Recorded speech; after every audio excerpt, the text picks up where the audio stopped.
Ever pondered over the mysteries of the ancient pharaohs, those grand rulers of the mystic land of Egypt? This is where our tale begins, in a time shrouded in antiquity, when the world was a much younger place.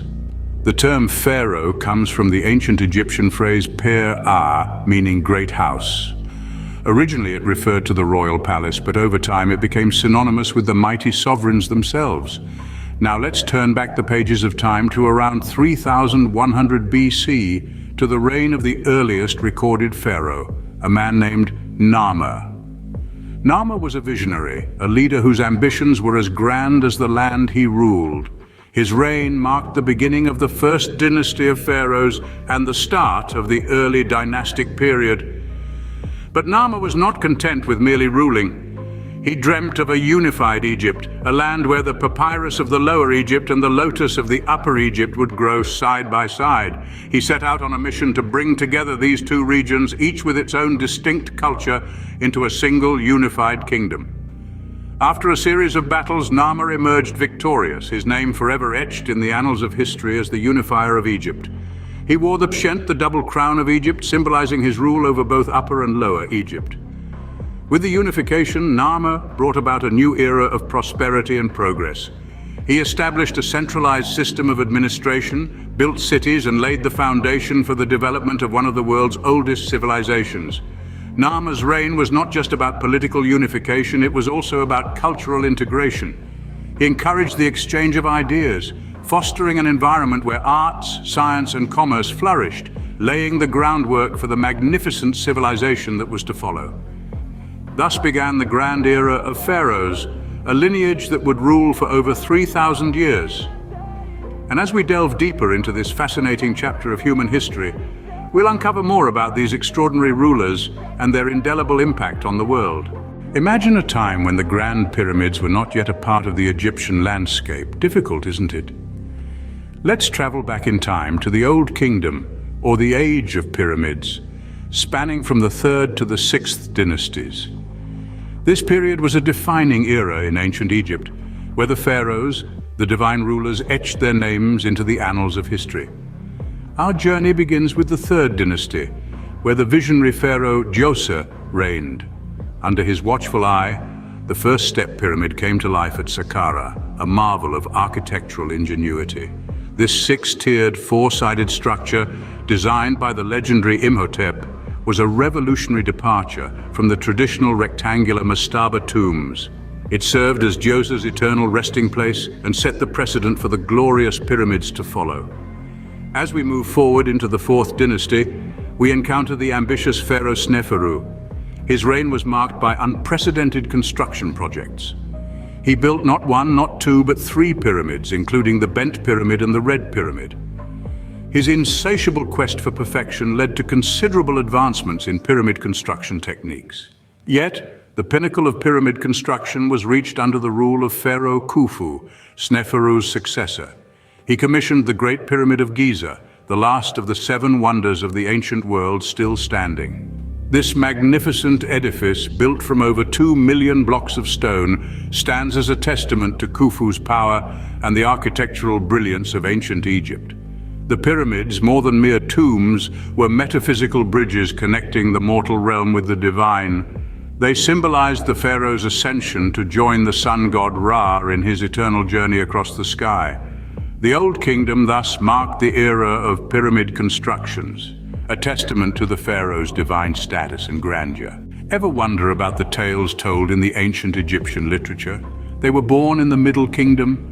The Middle Kingdom, spanning from the 11th to 14th dynasties, was a period of significant cultural evolution. This was the time when pharaohs like Mentuhotep II and Amenemhat III reigned over Egypt, fostering an environment that allowed literature and arts to flourish. Mentuhotep II, known as the reuniter of Egypt, was the first pharaoh of the Middle Kingdom. His reign marked the end of a dark period of disunity and chaos, setting the stage for an era of stability and growth. Under his rule, Egypt saw significant advancements in architecture, religion, and most notably, literature. The tales of adventure and wisdom that we associate with ancient Egypt began to take shape during this time. Following Mentuhotep II, Pharaoh Amenemhat III took the throne. Known for his administrative prowess and economic policies, Amenemhat III was also a great patron of arts and literature. He commissioned several works of literature that served as political propaganda, reinforcing his rule and the divine right of the pharaohs.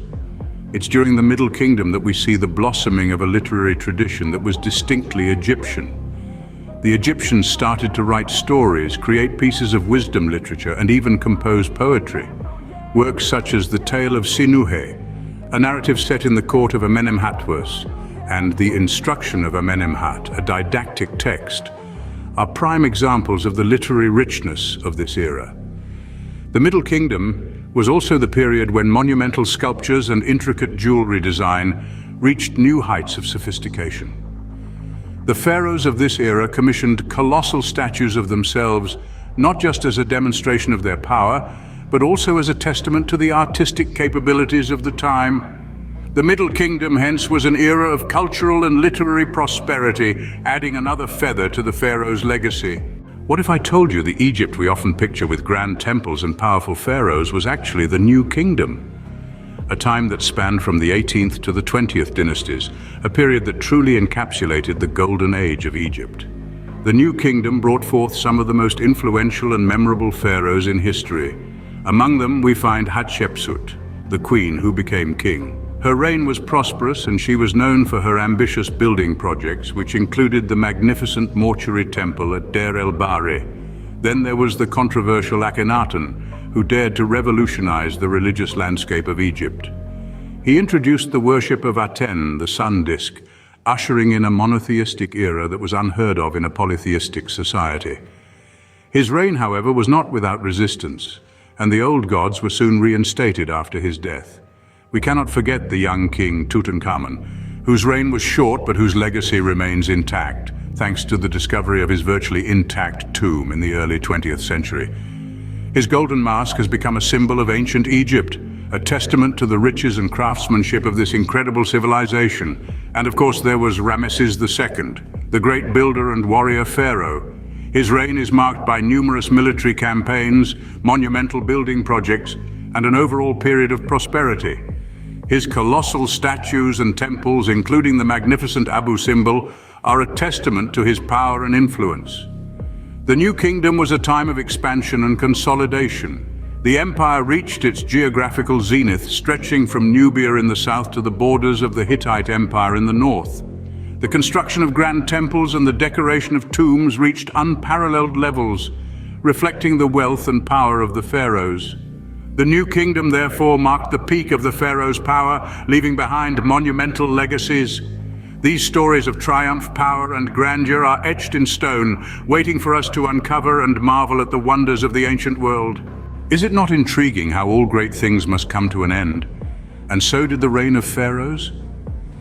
The story of their downfall begins in the late period of ancient Egypt, a time when the once mighty civilization, which had stood the test of time, began to crumble. The late period was marked by internal strife, political instability, and economic decline. The pharaohs, who were once seen as gods, were now struggling to maintain their divine authority.